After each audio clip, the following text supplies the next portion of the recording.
Welcome everybody to another episode of the Anime Lounge Short Flights. Today we are going to cover episode 9 of Bleach Thousand Year Blood War. It is a great episode. My adult beverage is going to be a spotted cow. Can't get enough of it. So Yep, still good. And I forgot my drink of water. Lance, can you give us a synopsis for what happened in episode 9? Sure. In this episode, we continue watching Ichigo being in the Soul Palace and how he gets trained and improves. And we kind of end with Onohara and Kenpachi fighting at the end. So things are going down. Yes. Yeah, this episode was kind of crazy. Like there was kind of a lot that happened. And do you kind of want to start in the Soul Palace? Yeah, sure. Let's just kind of go chronologically almost. So okay, we can do that. So we see the hot springs with slick-haired guy. He's pretty interesting. And Ichigo, I thought it was pretty funny. He had to hold his breath underwater for 100 seconds. And you can tell he's fully recovered. He's fighting back. He's having a good time, or he's not having a good time, but he's recovered, that's for sure. And then Renji's kind of in the background. He's struggling a little bit, but he's recovered for the most part, it seems. And then we get to find out that those two dudes that were holding Ichigo underwater were their bodies were starting to burn because they couldn't even handle all this intense hot spring water. So I thought that was pretty crazy. Yeah, I thought that was super cool. And then they make the point, it's like they're basically naked and we have to have these super special suits just to be able to survive. One thing that I know people could or could not complain about as far as this episode is concerned, in the manga, you see mention of Rukia and her brother.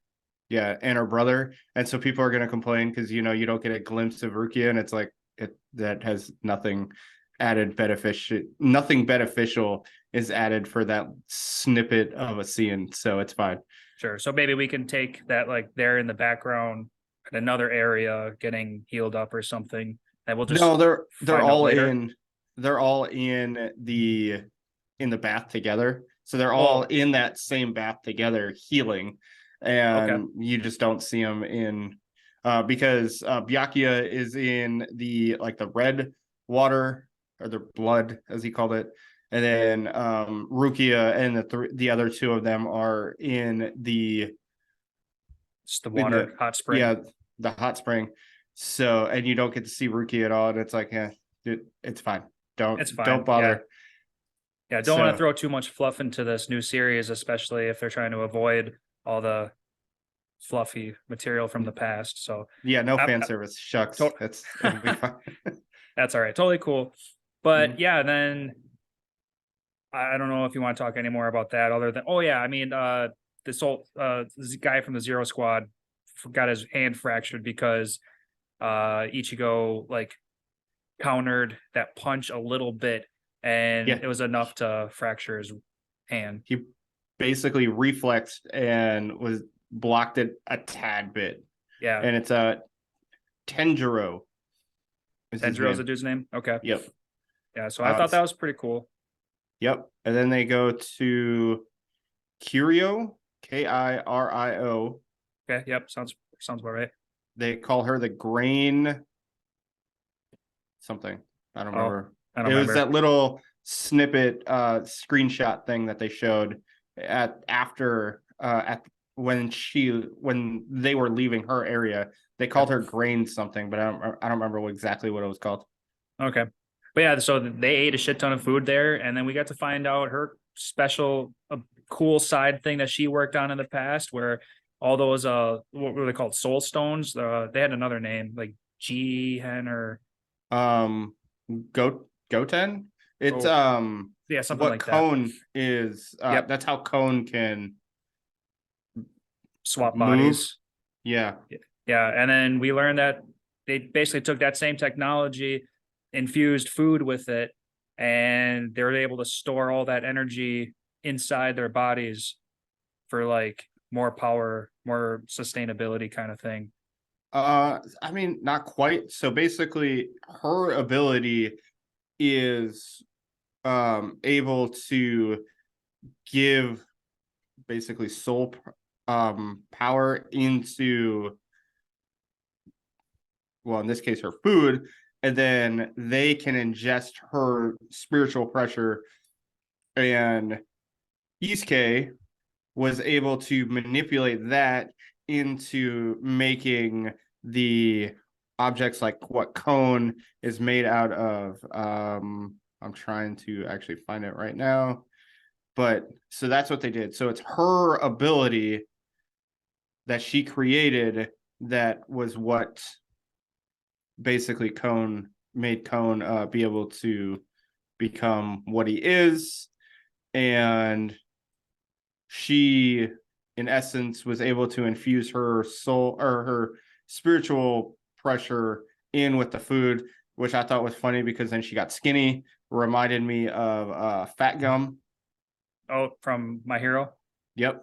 Yeah, as soon as he starts using all of his powers, he starts to lose weight, and he's not so rubbery and repelling of sorts. Yep. So yeah, I like that concept too. That was pretty funny. Of course, they had to give her gigantic boobs too, so that's kind of funny. As one of your points earlier, she got rid of all the lipids except for in one area. Oh yeah, kind of like My Hero as well.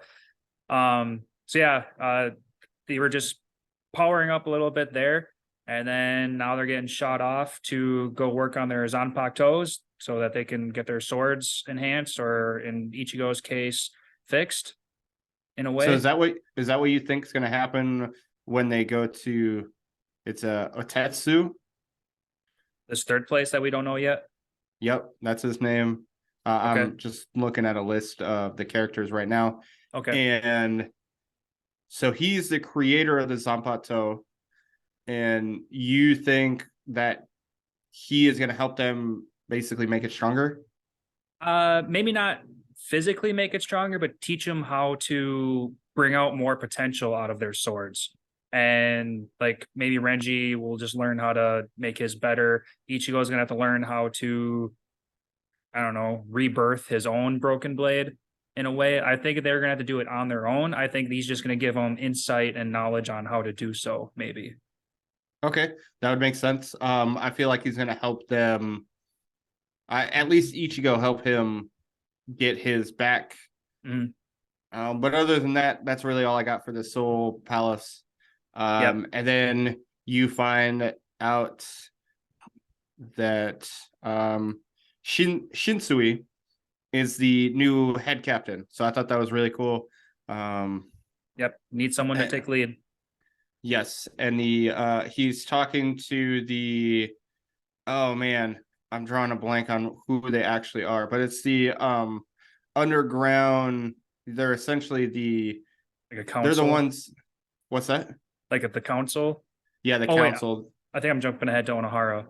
No, it's the council that they're that he's talking to, that Shinsui's talking to, that says, "Hey, I want to train Kenpachi to learn how to use his sword." Which, in all actuality, you want to take a guess what that really means? Like, Make him learn his Bankai or something, yeah, like, because we still have yet to see what he can do. mm-hmm. And especially when they brought him into that underground place, and Onahara's like, you can swing your sword freely down here because it's basically infinity, Mm-hmm. and you can cause as much trouble as you want because up on the surface you could cause too much damage. So I want to see more of that. I want to see the extent of his powers. Yeah, I want to Pre see. Bankai, I guess. Uh, I feel like Kenpachi doesn't really have any. Well, we do find out that he has a kind of power where it's like he almost blacks out and sees the future in essence right before he's about to die, and then his body reacts to save himself. And Oh, was that his power or was that something Onahara did? Because I couldn't make heads or tails of that because it was I pretty think interesting. I think that's him because Onohara, let's be honest, we find out that she was one of the original um, squad members, Mm-hmm. and she was the most ruthless of them all. So I don't think she's gonna be like, I'm gonna hold back and not actually kill you because, well, as Shinsui said, this is a fight to the death. Like only one person's coming back. Right. And we've already know there's some spoilers that Kenpachi is a bigger deal in this series. So if it's going to hold true that only one of them is going to walk out, I definitely expect Kenpachi to be the one. But I also Yep. kind of want the happy-go-lucky route where they both kind of like come to terms and like they both want to help each other. But I would lean a little bit more towards the Kenpachi route. Yes. I mean I agree. We'll just have to wait and see. That Mm. would be nice. That'd be really cool because she's really strong. So she's obviously very important or would be very important to this, but unfortunately that's kind of not what it's sounding like, but I guess we'll wait and see Right. Yeah. because So he could I'm have, looking forward to this. Oh, yeah, sorry. he could awaken and then basically her job is done and then she gets to survive. I don't know. We'll Maybe. see. Right. Yeah. I'd be cool with that one because I've never really given too much shits about Onahara. She's always like that quiet girl who sits in the back. I didn't realize she was even this strong or was that strong. And I was really Yep. excited to see that like she's just this badass bitch and she's putting Kenpachi to the test and he's gonna pull out some Saiyan shit where put him to the brink of death and he's gonna come back even stronger. So I like that. Yep. I love how menacing they made her. Like it was so awesome. Mm, Just how definitely. dark, because it's that whole "don't fuck with the quiet person" kind of thing, where it's like, Yeah. They're holding back something. Yeah. and yeah, she was. I want to see more of her power. I'm really Hmm. looking forward to it. I know that's what's going to be the next episode is just them fighting, so I can't wait. Next Yep. week can't get here fast enough. Yep. Definitely ready for next week's episode. That's for sure. But yeah, that's really all I got. That fight was awesome. I just want more. Yep. I agree. So. And I'm good. The only other thing I want to say is I love Shinsui's just kind of smart ass comments to the council, where he's like, "These are your rules. I'm following them. To your fault. I'm getting what I want, and you don't." Like I just love that sarcastic Hmm. demeanor in him. Yeah. She's playing by the rules, but Yep. she's gonna Uh, use them to her advantage. his head captain. His. Sorry. Yeah. So that's really all I got. Anything else? Nope. I'm good. All right. So that was episode 9 of Bleach Thousand Year Blood War. Make sure to subscribe and like this episode. Leave us a comment and tell us what you think of it as well. Have a good one. Later, guys.